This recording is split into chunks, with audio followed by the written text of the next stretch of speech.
नमस्कार, स्वागत आहे तुमचे आमच्या चॅनलमध्ये। आवाज महामुंबईचा, शोध बातमीचा, कौल मनाचा। चला तर मग आमचे चॅनल शेअर करा, लाईक करा आणि सबस्क्राइब करा। धन्यवाद। सौ रत्नप्रभा बेल्हेकर यांचा नवी दिल्लीमध्ये राष्ट्रीय पुरस्काराने सन्मान। प्रभागृह उद्योगाच्या CEO आणि जागृती फाउंडेशनच्या सर्वेसर्वा सौ रत्नप्रभा बेल्हेकर यांना महिला सक्षमीकरणासाठी केलेल्या उत्कृष्ट कार्याबद्दल नवी दिल्ली येथे राष्ट्रीय प्रतिभा सन्मान देऊन सन्मानित करण्यात आले। हा कार्यक्रम शनिवार दिनांक 7 डिसेंबर 2024 रोजी लिंगायत ललितादेवी मॅनेजमेंट इन्स्टिट्यूट नवी दिल्ली येथे गोल्डन स्पारो या संस्थेच्या वतीने आयोजित करण्यात आला होता। अतिशय आनंदमय आणि उत्साहपूर्ण वातावरणात हा कार्यक्रम संपन्न झाला।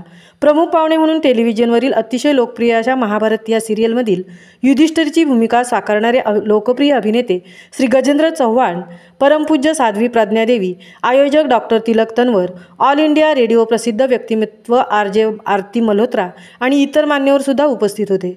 संपूर्ण भारतातून फक्त 51 पुरस्कारार्थींना निवडण्यात आले होते। रायगड जिल्ह्यातून सौ रत्नप्रभा बेल्हेकर या एकमेव पुरस्कार प्राप्त होत्या।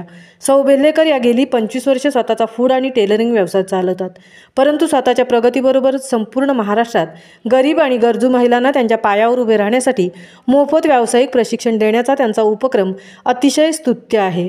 आजपर्यंत त्यांनी जवळजवळ 450 महिलांना आपला अमूल्य वेळ देऊन व्यावसायिक प्रशिक्षण तर दिलेच, पण त्यांच्या कौटुंबिक समस्या सोडवण्यासाठी सुद्धा त्या नेहमी तत्पर असतात। सरकारी स्कीम राबवणे, मुलांना शैक्षणिक साहित्य पुरवणे, फीस भरणे यासारखी कामे त्या आनंदाने करतात। आतापर्यंत त्यांना बरेच राष्ट्रीय आणि आंतरराष्ट्रीय पुरस्कार मिळाले आहेत। त्यांचे सर्वत्र अभिनंदन होत आहे। त्यांच्या आयुष्याचे एकच ध्येय आहे, समाजातील प्रत्येक महिला ही सक्षम झाली पाहिजे। या कार्यासाठी त्यांच्या टीमचे खूप कौतुक केले आहे। सर्व श्रेय हे आमच्या टीमचे आहे। आवाज महामुंबईचा चॅनेलसाठी मिलिंद खारपाटीलसह तृप्ती भोईर, नवी दिल्ली।